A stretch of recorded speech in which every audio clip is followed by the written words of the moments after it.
Welcome back, guys. In this video, I will teach you how you can download all photos from your Google Photos. So first, just go to your settings and then scroll down until you see Google.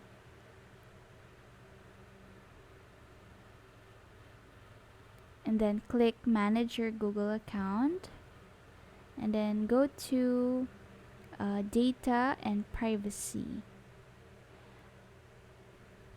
Just scroll down and then till you see apps and services, just click that and then choose Google Photos. You will see here a lot of Google apps, but you want the Google Photos. Click download.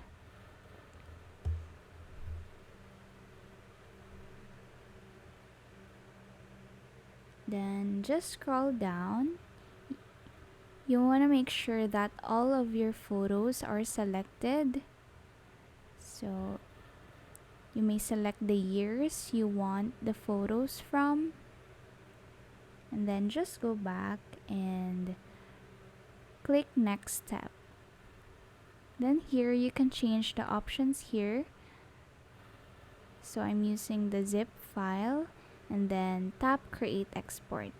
And then it will send the data to your email where you can download all your photos.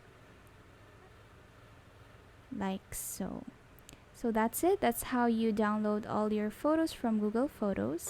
Thank you so much. Please do like and subscribe to this channel.